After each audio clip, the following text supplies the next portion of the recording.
जय माता दी। माता रानी की कृपा सदा आप और आपके परिवार जनों पर बनी रहे। आज सुनिए देवी भागवत पुराण की आगे की कथा। राजा जन्मेजय ने पूछा, हे व्यास जी, आपने भगवती जगदम्बा की महिमा का प्रसंग भली भांति वर्णन किया। कृपा निधि, अब ये बताइए कि 3 चरित्रों का प्रयोग करके पहले किसने देवी की आराधना की थी? सभी कामनाओं को पूर्ण करने वाली ये देवी सुपूजित होकर सबसे पहले किस पर प्रसन्न हुई थी और किसे महान फलभागी होने का सुअवसर प्राप्त हुआ था? हे ब्राह्मण, साथ ही आप भगवती की उपासना, पूजा तथा होम विधि का भी वर्णन करने की कृपा करें।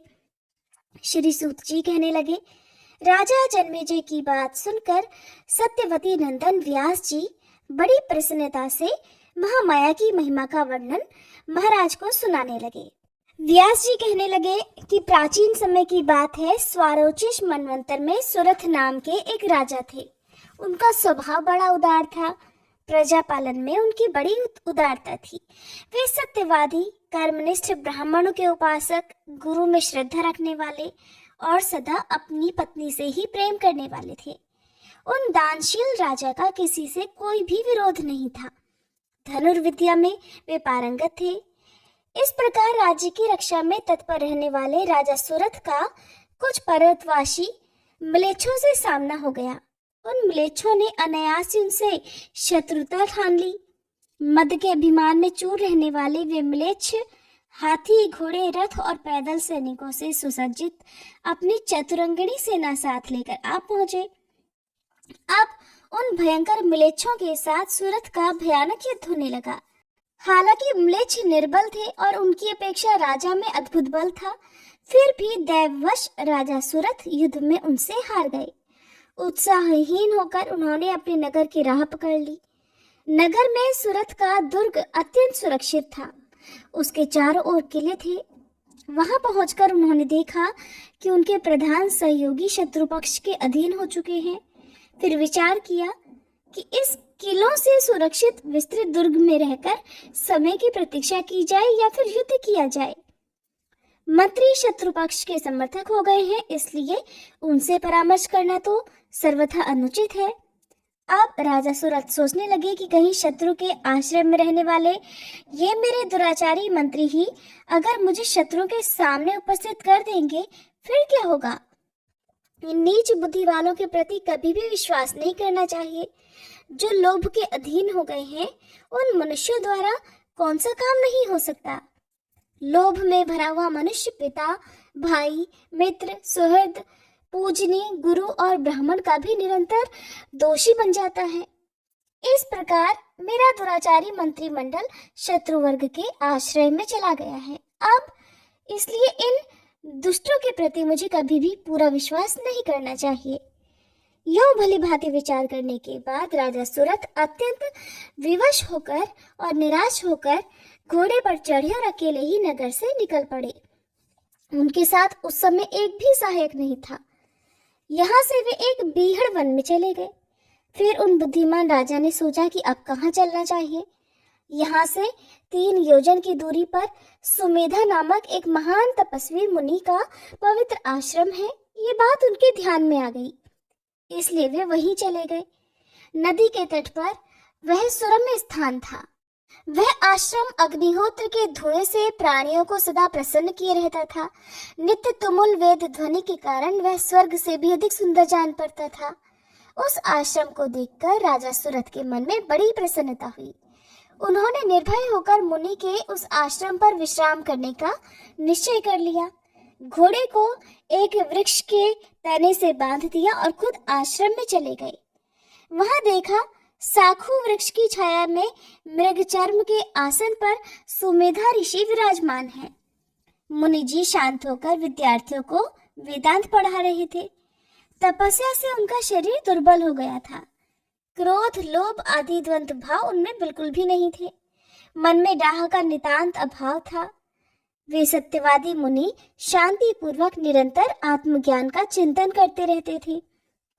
उन्हें देखकर राजा के मन में उनके प्रति अपार श्रद्धा उत्पन्न हो गई।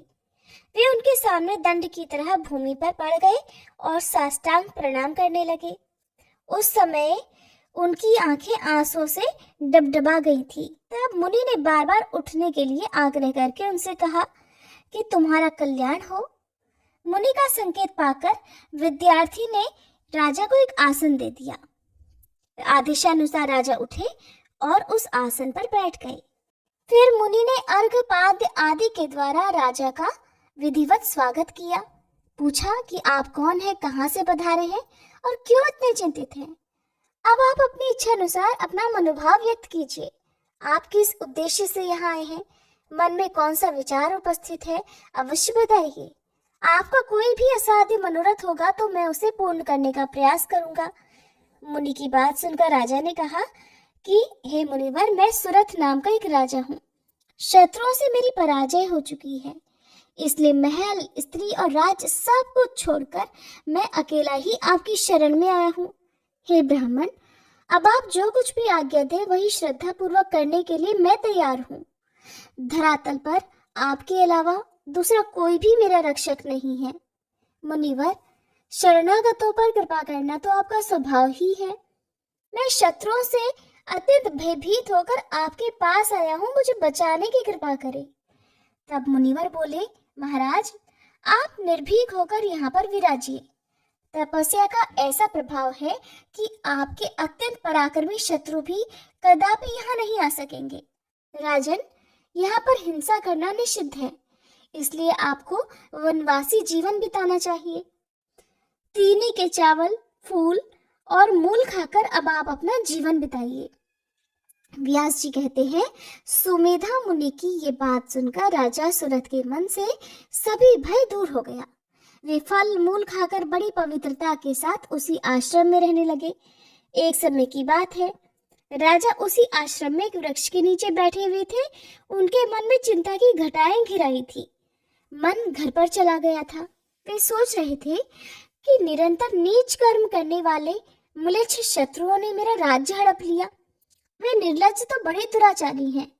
उनके व्यवहार से मेरी प्रजा को महान कष्ट होने की संभावना है। सभी हाथी और घोड़े भोजन न पाने से और शत्रुओं द्वारा सताए जाने के कारण अत्यंत दुर्बल हो गए होंगे, इसमें भी कोई संदेह नहीं। जिन्हें मैं पाल पोस चुका था, उन मेरे सेवकों पर अब शत्रुओं का अधिकार हो गया है। निश्चय ही वे सभी कष्ट का अनुभव करते होंगे। वे शत्रु असीम दुराचारी हैं। वे निश्चित है कि उनके द्वारा मेरा धन जुआ खानों और शराब खानों में भी चला गया होगा। खोटी बुद्धि वाले वे शत्रु व्यसन करके मेरे सारे कोष को नष्ट कर डालेंगे। उन म्लेच्छों में ऐसी योग्यता तो है नहीं कि वे सुपात्रों को दान दें। अब तो मेरे मंत्री भी वैसे हो गए होंगे। महाराज सुरथ वृक्ष के नीचे बैठकर इस प्रकार की चिंता कर ही रहे थे कि इतने में कोई एक वैश्य भी वहां आ पहुंचा। उसके मन में भी महान क्लेश था। उस वैश्य पर राजा की दृष्टि पड़ी। वह पास ही बैठ गया। तब राजा सुरथ उससे पूछने लगे कि तुम कौन हो और वन में कहां से अकेले आ गए? महाभाग, तुम्हारे मन में इतनी दीनता क्यों छाई हुई है? शोक से तुम्हारा शरीर दुर्बल हो गया है। तुम सच सच बताओ कि 7 पग एक साथ चलने पर ही मैत्री समझ ली जाती है, इसलिए मुझसे सारा वृतांत कहो। व्यास जी कहते हैं, महाराज सुरथ की बात सुनकर वह आदरणीय वैश्य अपने बारे में बताने लगा। अब वह शांतचित्त होकर बैठ गया था।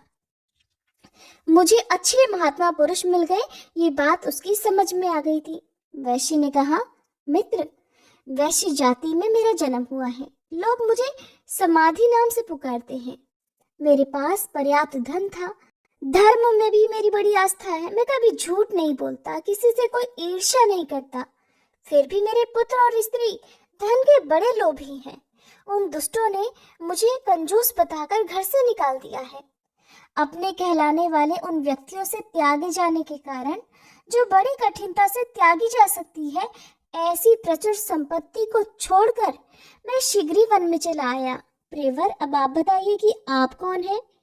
देखने से तो बड़े भाग्यशाली लग रहे हैं। अब आप अपना वृतांत बताने की कृपा करें। तब राजा ने कहा, मित्र, मैं सुरथ नाम का एक राजा हूँ। डाकुओं ने मुझे महान कष्ट दिया है, साथ ही मंत्रियों ने भी मेरे साथ धोखा किया है। इसलिए राज्य छोड़कर अब मैं यहाँ समय बिता रहा हूँ। वैश्यवर, भाग्यवश तुम भी मित्र रूप से यहाँ मेरे पास आ गए। ये आश्रम और यहाँ का वन बहुत सुंदर है। अब हम दोनों व्यक्ति यहीं सुखपूर्वक अपना समय बिताएंगे। चिंता दूर करके मित्र स्वस्थ हो जाओ और यही इच्छा अनुसार आनंद मनाते हुए मेरे साथ रहो। तब वह वैश्य बोला, मेरा परिवार अब असहाय हो गया है।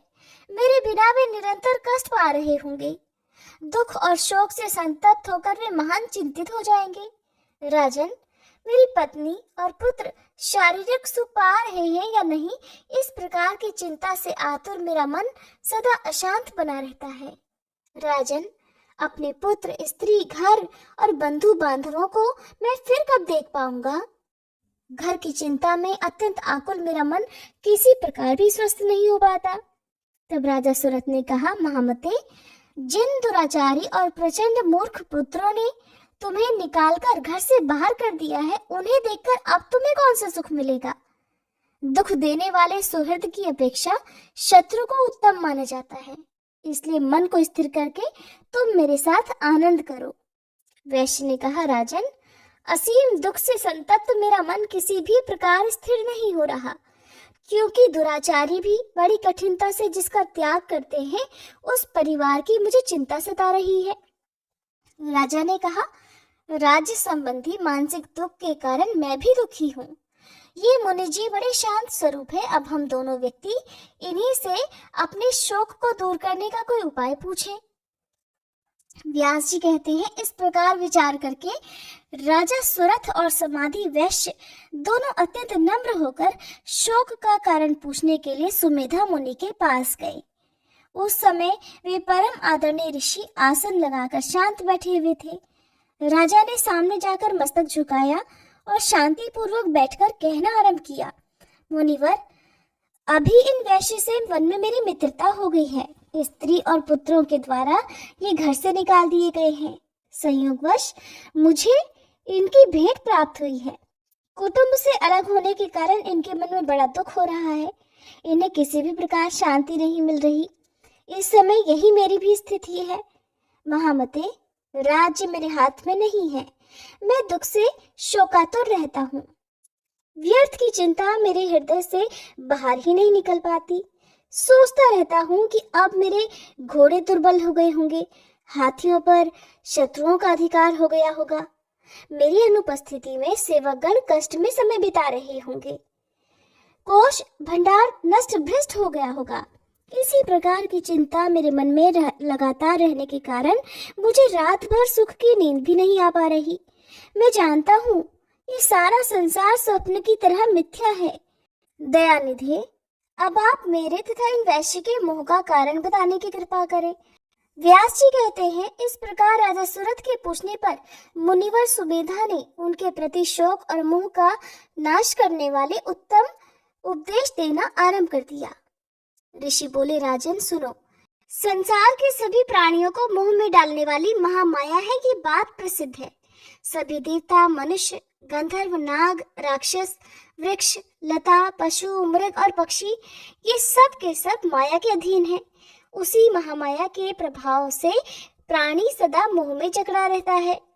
तब राजा सुरथ ने कहा, भगवान, अब आप उन भगवती महामाया का स्वरूप और उत्तम बल मुझे बताने की कृपा करें। साथ ही उनके प्राकट्य का कारण और जहाँ वे पधारती हैं उस स्थान का परिचय भी कराएं। सुमेधा ऋषि ने कहा, राजन, ये भगवती महामाया अनादि है, इसलिए कभी भी इनकी उत्पत्ति नहीं होती। सर्वोपरि विराजमान रहने वाली ये देवी नित्य स्वरूपिणी है। कारणों की भी ये कारण है। राजन, ये शक्तिमयी देवी सर्वात्मा रूप से सभी प्राणियों के भीतर विराजमान रहती है। अगर अंतःकरण से ये अपना आसन हटा ले तो प्राणी मुर्दे के समान प्रतीत होने लगता है, क्योंकि समस्त देहधारियों में जो चित्त शक्ति है वो इन्हीं का रूप है। इनके प्रकट और अंतर्ध्यान होने में देवताओं के कार्य निमित्त होते हैं। राजन, जिस समय देवता या फिर मनुष्य इनकी स्तुति करते हैं, तब सभी प्राणियों का दुख दूर करने के लिए ये भगवती जगदम्बा अनेक प्रकार के रूप धारण करके तरह तरह की शक्तियों से संपन्न होकर कार्य पूर्ण करने के विचार से स्वेच्छा पूर्वक प्रकट हो जाती है। इन्हीं की कृपा से ब्रह्मा, विष्णु और शंकर जी को शक्तियां मिली हैं, जिन्हें सावित्री, लक्ष्मी और गिरिजा कहा जाता है। सृष्टि, स्थिति और विनाश करने वाली भगवती जगदम्बा ही है। सब इन्हीं के अधीन है। राजन, भगवती जगदम्बा का ये उत्तम महात्म्य मैंने अपनी बुद्धि के अनुसार तुम्हें सुना दिया। इनके चरित्र की था पाना तो मेरे लिए भी असंभव है। जय माता दी। आज के अध्याय में बस इतना ही। इसके आगे का वृतांत जानने के लिए कृपया आप अगले अध्याय के अनुसार जरूर कीजिएगा।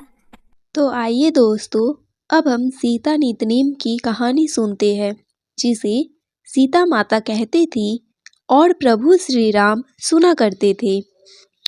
एक दिन श्री राम भगवान को किसी काम के लिए बाहर जाना पड़ा, तो सीता माता कहने लगी कि भगवान, मेरा तो 12 वर्ष का नितनेम है। अब आप बाहर जाएंगे तो मैं अपनी कहानी किसे सुनाऊंगी। तब श्री राम ने कहा कि सीते, आप कुएं की पाल पर जाकर बैठ जाना और वहाँ पर जो भी औरतें पानी भरने आएंगी उन्हें अपनी कहानी सुना दिया करना। सीता माता कुएं की पाल पर जाकर बैठ गई। तभी एक स्त्री आई। उसने रेशम की जड़ी की साड़ी पहन रखी थी और सोने का घड़ा ले रखा था।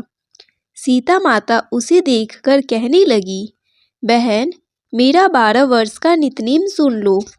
पर वह स्त्री बोली कि मैं तुम्हारा नितनेम सुनूंगी तो मुझे तो घर जाने में देर हो जाएगी और मेरी सासू मुझसे झगड़ा करेगी।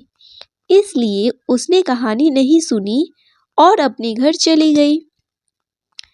लेकिन उसके घर जाते ही उसकी रेशम जड़ी की साड़ी फट गई। सोने का घड़ा मिट्टी के घड़े में बदल गया। सासू ने देखा तो पूछा, अरे बहू, यह किसका दोष लेकर अपने सिर आ गई है। बहू बोली, माँ जी, कुएं पर एक औरत बैठी थी। उसने अपनी कहानी सुनने के लिए कहा, लेकिन मैंने नहीं सुनी। शायद उसी का यह फल मुझे मिला है। बहू की बात सुनकर अगले दिन वही साड़ी और वही घड़ा लेकर सास कुएं की पाल पर गई। सास को वहीं पर सीता माता बैठी मिली तो माता सीता ने कहा, बहन, मेरी कहानी सुन लीजिए। सासू बोली, एक बार छोड़, मैं तो 4 बार कहानी सुन लूंगी।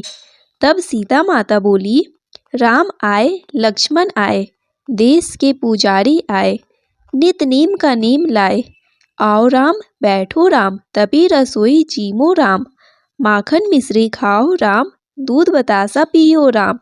सुत के पल का मोठो राम, साल दुसाला पोठो राम, साल दुसाला ओढ़ो राम। जब बोलू राम ही राम, राम सवारे सबके काम।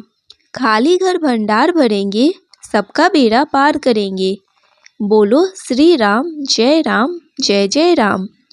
सासू बोली, बहन, कहानी तो बहुत अच्छी लगी। फिर कहानी सुनकर सासू घर चली गई और उसकी साड़ी फिर से रेशम जड़ी की बन गई। मिट्टी का घड़ा फिर वापस से सोने के घड़े में बदल गया। बहू ने देखा तो कहने लगी, सासू माँ, आपने यह सब कैसे किया। सासू बोली, बहू, तू दोष लगाकर आई थी और मैं अब दोष उतार कर आ रही हूँ। बहू ने पूछा कि माँ जी, वह कुएं वाली स्त्री कौन है। सासू ने बताया कि वह तो सीता माता थी। वह पुराने से नया कर देती है, खाली घर में भंडार भर देती है। वह लक्ष्मी जी का वास घर में कर देती है और मनुष्य की जो भी इच्छा हो उसे पूर्ण कर देती है। बहू बोली, माँ जी, फिर तो ऐसी कहानी मुझे भी सुना दो। सासू बोली कि ठीक है, तुम भी सुनो। फिर सास ने कहानी शुरू की। राम आए, लक्ष्मण आए, देश के पुजारी आए, नित नेम का नेम लाए। आओ राम, बैठो राम, तभी रसोई जीमो राम। माखन मिश्री खाओ राम, दूध बतासा पियो राम। सुत के पल का मोठो राम, साल दुसाला पोठो राम, साल दुसाला ओढ़ो राम। जब बोलू राम ही राम, राम सवारे सबके काम। खाली घर भंडार भरेंगे, सबका बेड़ा पार करेंगे। बोलो श्री राम, जय जय राम। कहानी सुनकर बहू बोली, माँ जी कहानी तो बहुत अच्छी है। सासू ने कहा, ठीक है, अब से हम इस कहानी को रोज किया करेंगे। अब सास बहू रोज सवेरे उठती, नहाती धोती और पूजा करने के बाद नितनेम की सीता माता की कहानी कहती। एक दिन की बात है, उनके यहाँ पड़ोस की एक औरत आई और बोली कि बहन जरा सी आँच तो देना। तो वह बहू बोली कि आँच तो अभी हमने जलाई नहीं है। पड़ोसन बोली, तो फिर तुम सुबह 4 बजे से उठकर क्या कर रही हो? तो उन्होंने कहा कि हम तो सुबह सुबह उठकर पूजा करते हैं, फिर सीता माता की कहानी करते हैं। पड़ोसन ने उनकी बात सुनकर फिर कहा कि सीता माता की कहानी कहने से तुम्हें क्या मिला? तब वे दोनों बोली कि सीता माता की कहानी कहने से घर में भंडार भर जाते हैं, सारे काम पूर्ण हो जाते हैं, मन की इच्छा भी पूरी होती है। पड़ोसन ने कहा, बहन अगर ऐसा है तब तो फिर मुझे भी कहानी सुना दो। तब बहू बोली कि ठीक है, तुम भी यह कहानी सुन लो। राम आए लक्ष्मण आए, देश के पुजारी आए, नित नीम का नीम लाए, आओ राम बैठो राम, तपी रसोई जीमो राम, माखन मिश्री खाओ राम, दूध बतासा पियो राम, सुत के बल का मोठो राम, साल दुसाला पोठो राम, साल दुसाला ओढ़ो राम। जब बोलूं राम ही राम, राम सवारे सबके काम, खाली घर भंडार भरेंगे, सबका बेड़ा पार करेंगे, श्री राम जय जय राम। पड़ोसन ने इस कहानी को सुना तो कहने लगी, बहन कहानी तो बहुत अच्छी लगी। अब वह पड़ोसन भी नितनेम सीता माता की कहानी कहने लगी। कहानी कहने से सीता माता ने पड़ोसन के भी धन के भंडार भर दिए। देखते ही देखते अब तो पूरे मोहल्ले में नितनेम की कथा चल पड़ी और हर किसी की मनोकामना पूर्ण होने लगी। हे सीता माता, जैसे आपने उन सभी के भंडार भरे, वैसे हमारे भी भरना। कहानी कहने वाले, सुनने वाले और हुंकार भरने वाले सबके भरना। सभी प्रेम से बोलिए सीता मैया की जय।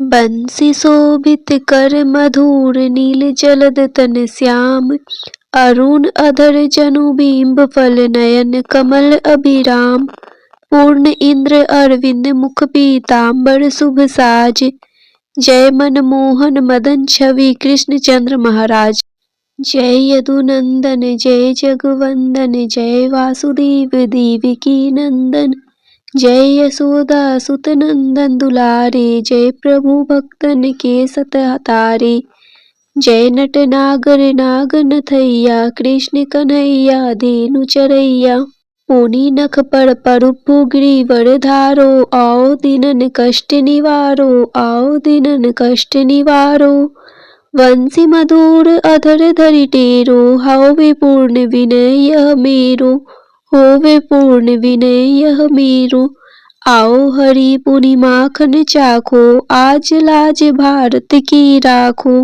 गोल कपोल चिंबुक अरुणारे, मृदु मुस्कान मोहिनी डारे, मृदु मुस्कान मोहिनी डारे, रंजित राजीव नयन विशाला, मोर मुकुट वैजंती माला, कुंडल श्रवण पीत पट आछे, कटि किंकिनी काछ निकाछे, नील जलज सुंदर तनु सोहे, छवि लखी सुर नर मुनि मन मोहे, मस्तक तिलक अलग घुंघराले, आओ कृष्ण बांसुरी वाले, करी पय पान पूत नहीं, तारियो अकबका कागा सुर मारियो, मधुवन जलत अग्नि जब ज्वाला, मैं सीतन लखतन ही नंदलाला, सूरपति जब ब्रिज चढ़े रिसाई, मसर धार वारी वरसाई, लगत लगत ब्रज चहन बाहायो, गोवर्धन नखधारी बचायो, लखी यशोधरा मन भ्रम अधिकाई, मुख मह चौहद भुवई दिखाई,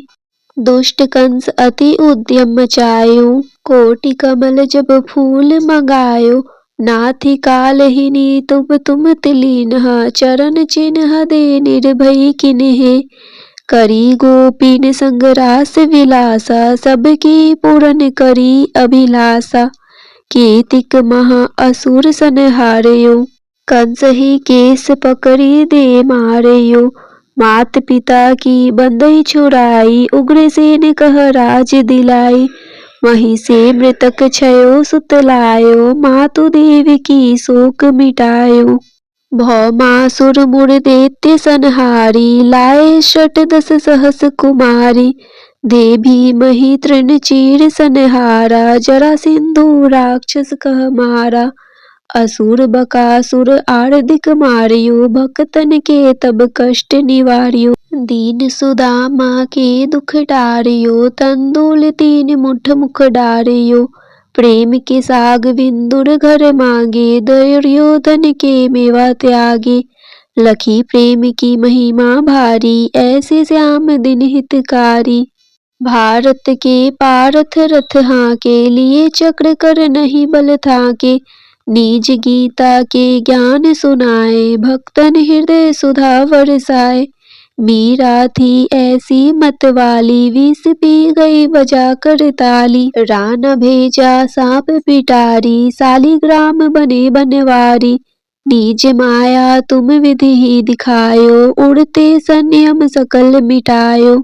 तब सत निंदा करी तत्काला, जीवन मुक्त भयो शिशुपाला। जब ही द्रौपदी टेर लगाई, दीनानाथ लाज अब जाई। तुरत ही वसन बने नंदलाला, बढ़े चीर में भीरी अरि मुँह काला। अस अनाथ के नाथ कन्हैया, डूबत भवंबर बचावड नैया। सुंदर दास आ उड़धारी, दया दृष्टि कीजे बनवारी। नाथ सकल मम कुमति निवारो, क्षम हो बेगी अपराध हमारो। खोलो पट अब दर्शन दीजे, बोलो कृष्ण कन्हैया कीजे। यह चालीसा कृष्ण का पाठ करे उड़धारी, अष्ट सिद्धि नवनिधि फल लहे पदारथ चारी। इति श्री कृष्ण चालीसा संपूर्ण। श्री तुलसी चालीसा पाठ। जय जय तुलसी माता, सब जग की सुखदाता। विष्णु प्रिय भवानी, पूजत हरि हर ज्ञानी। नमो नमो तुलसी महारानी, नमो नमो तुलसी महारानी। पाप नाशिनी पुण्य प्रदानी, सब जग की हो सुखदानी। नमो नमो तुलसी महारानी, सब जग की हो सुखदानी, सब जग की हो सुखदानी। जय तुलसी जग की सुखदानी, जय तुलसी जग की सुखदानी। पाप नाशिनी पुण्य प्रदानी, सब जग की हो सुखदानी। पाप नाशिनी पुण्य प्रदानी, सब जग की हो सुखदानी, सब जग की हो सुखदानी। नर नारी जो तुलसी ध्यावे, सब सुख संपत्ति पूर्ण पावे।